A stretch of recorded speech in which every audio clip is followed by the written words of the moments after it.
Friends, welcome back to my channel. आज हम पढ़ेंगे गांधी इरविन समझौता। इसको दिल्ली समझौता भी कहते हैं।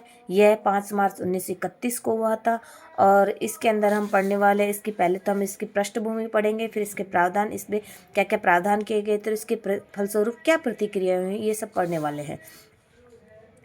प्रथम गोलमेज सम्मेलन का कांग्रेस के द्वारा बहिष्कार किया गया। पहली बात तो यह है कि प्रथम गोलमेज सम्मेलन का कांग्रेस के द्वारा बहिष्कार किया गया। CDM फर्स्ट की लगातार बढ़ती लोकप्रियता को देखकर इरविन को गांधी जी के साथ वार्ता करने को CDM सविनय अवज्ञा आंदोलन है। ये इरविन को गांधी जी के साथ वार्ता करने को मजबूर होना पड़ा। इस कारण 26 जनवरी 1931 को गांधी जी, सरोजिनी नायडू व जवाहरलाल नेहरू को जेल से बिना शर्त रिहा किया गया। 6 फरवरी को मोतीलाल नेहरू का देहांत हुआ था।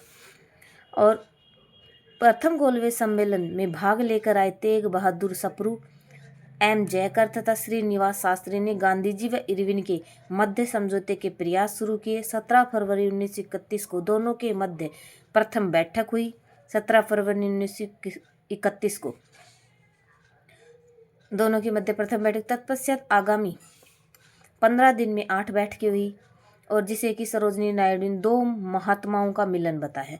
इन दोनों के, गांधी जी और इरविन के बीच 15 दिन में 8 बैठकें, जिसे सरोजिनी नायडू ने 2 महात्माओं का मिलन बताया। इन बैठकों के उपरांत 5 मार्च 1931 को गांधी इरविन ने समझौता हुआ, जिसकी शर्तें निम्न। एक तो गांधी जी की शर्तें क्या थी और इरविन की शर्तें क्या थी।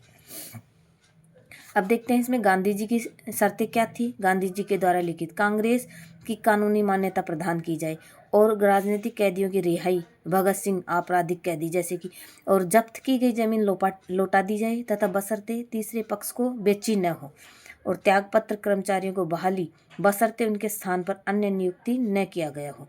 एक तो त्यागपत्र दिए गए कर्मचारियों की बहाली बशर्ते उनकी नियुक्ति वापस से दी जाए, और तटीय क्षेत्र के लोगों को घरेलू उपयोग हेतु नमक बनाने की अनुमति और सिर पर नमक ले जाना, और शांतिपूर्ण तरीके से धरना देने का अधिकार शराब, अफीम व विदेशी वस्त्रों के केंद्रों पर, और सरकार के द्वारा सभी अध्यादेशों एवं अपूर्ण अभियोगों के मामले पर वापस लिए जाए। इसमें इरविन की समझौते क्या थी? CDM स्थगित किया जाए, सविनय अवज्ञा आंदोलन स्थगित किया जाए, और गोलमेज सम्मेलन दूसरे गोलमेज सम्मेलन कांग्रेस भाग लेगी और पुलिस ज्यादतियों के विरुद्ध निष्पक्ष न्यायिक जांच की मांग वापस ली जाए और बहिष्कार का उपयोग राजनीतिक अस्त्र के रूप में नहीं हो। ये तो थी इरविन की शर्तें और ये थी गांधी जी की शर्तें। अब इसके ऊपर प्रतिक्रिया के RP दत्त, गांधी जी की पूर्व की सेकंड में से एक भी शर्त पूर्ण नहीं हुई थी। 11 में से गांधी जी की एक भी शर्त पूरी नहीं हुई, और अगणित राज्यों का नायक तथा बुजुर्ग क्रांति के मसीहा जन आंदोलन ने अपना नेतृत्व ढूंढ रहा था। ये किसकी प्रतिक्रिया थी? RP दत्त की। और जवाहरलाल नेहरू की प्रतिक्रिया, कुछ अंत ऐसे होते हैं जिनमें आवाज़ नहीं आती बल्कि करुणा भरी आह निकलती है। यह किसने कहा? जवाहरलाल नेहरू ने। कैंपबेल जॉनसन, इरविन के जीवनीकार कैंपबेल जॉनसन ने क्या कहा? ये एक सांत्वना पुरस्कार था। KM मुंशी ने भारत के संवैधानिक इतिहास की युग परिवर्तन घटना थी। गांधी जी, व्यक्ति के दर्द सहने की एक सीमा होती है, उस सीमा का उल्लंघन न्यायोचित नहीं, अब समझौता करना ही बेहतर विकल्प था। इस समझौते को कांग्रेस के मन से पारित करवाने हेतु 28-31 मार्च 1931 सरदार पटेल की अध्यक्षता में कराची में सम्मेलन हुआ। इस सम्मेलन से पूर्व 23 मार्च को भगत सिंह, सुखदेव व राजगुरु को फांसी दी गई, जिसे गांधी जी के द्वारा बचाने के प्रयास नहीं किए जाने के कारण कराची में गांधी जी का जबरदस्त विरोध हुआ था। आहत होकर गांधी जी ने कहा कि गांधी मर सकता है मगर गांधीवाद हमेशा जिंदा रहेगा। दिल्ली समझौते की पुष्टि हुई। इसका प्रस्ताव जवाहरलाल नेहरू के द्वारा रखा गया। गांधी इरविन समझौते की, दिल्ली समझौते की पुष्टि हुई। गांधी इरविन समझौता कहते हैं जिसे 20 सूत्री स्वराज प्रस्ताव सम्मेलन में गांधी जी के द्वारा प्रस्ताव किया तथा लिखा भी। नागरिकता, मौलिक अधिकारों तथा पूर्ण स्वराज्य की बात, आर्थिक कार्यक्रम, कर्तव्य इत्यादि।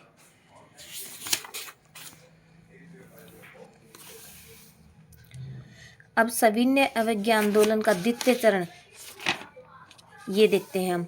1931 में विलिंगटन वायसराय बनाए गए। 1931 में विलिंगटन वायसराय बनाए गए।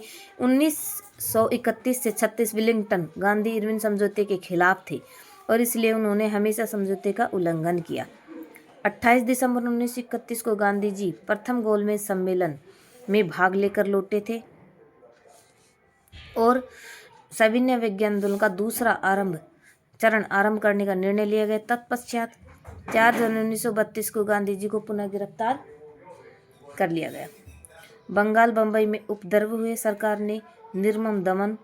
रविंद्रनाथ टैगोर ने इस पर प्रेसनो लेख लिखा था। रविंद्रनाथ टैगोर ने प्रेसनो लेख लिखा था किस पर? बंगाल बम्बई में उपद्रव हुए थे, सरकार ने निर्मम दमन। टैगोर ने इस पर प्रेसनो लेख लिखा था। और विलिंगटन ने बंगाल बम्बई को 2 काले धब्बे कहा था। इस समय तकरीबन 1,20,000 लाख लोगों की गिरफ्तारियां प्रथम चरण में 92,000 हुई थी। यरवदा जेल में हरिजन आंदोलन के पक्ष में 8 मई 1933 को 21 दिवसीय उपवास किया। स्वास्थ्य खराब होता देख गांधी जी को जेल में एक अंग्रेज लेडी थेकर से के घर शिफ्ट किया गया था। इस समय गांधी जी ने डॉक्टर अणे से 6 सप्ताह के लिए सविनय अवज्ञा आंदोलन स्थगित करने की घोषणा की और सुभाष चंद्र बोस व विट्ठल भाई ने गांधी जी ने अपनी असफलता स्वीकारी थे। गांधी जी राजनीतिक रूप से असफल नेता हैं, यह भी कहा। और 15 जुलाई 1933 को कांग्रेस ने घोषणा की कि 31 जुलाई से व्यक्तिगत सत्याग्रह आरंभ किया जाएगा। 15 जुलाई 1933 को कांग्रेस ने क्या घोषणा करी कि 31 जुलाई से व्यक्तिगत सत्याग्रह शुरू किया जाएगा। इस घोषणा के बाद 1 अगस्त को गांधी जी को पुनः यरवदा जेल में डाला। हरिजन उद्धार की अनुमति नहीं मिलने के कारण गांधी जी ने 16 अगस्त को पुनः जेल में अनशन शुरू किया और 23 अगस्त 1933 को गांधी जी को जेल से रिहा करना पड़ा। एमी अंसारी व भूलाभाई देसाई के सुझाव दिल्ली प्रस्ताव पर अमल करते हुए 28 मई 1934 को CDM को स्थगित कर दिया गया। एमी अंसारी व भूलाभाई देसाई के सुझाव पर दिल्ली प्रस्ताव पर अमल करते हुए 18 मई 1934 को सविनय अवज्ञा आंदोलन स्थगित कर दिया गया। 7 अप्रैल को कांग्रेस की पटना की अनुमति मिलने पर बम्बई में लागू। और एमी अंसारी, हम थक गए हैं, आराम चाहते हैं, पुनः नए आंदोलन के साथ मजबूती से लौटेंगे। और वेल्स फोर्ड ने क्या कहा? भारतीय जनमानस मुक्त हो चुका है और उन्होंने अपने दिलों में आज़ादी हासिल कर ली है। गोलमेज सम्मेलन 1930 से 32 तक 3 गोलमेज सम्मेलन हुए थे। ये हम अगले नेक्स्ट वीडियो में पढ़ेंगे। इस वीडियो में इतना ही और वीडियो देखने के लिए आपका बहुत बहुत धन्यवाद। मेरे चैनल को लाइक शेयर सब्सक्राइब जरूर करें।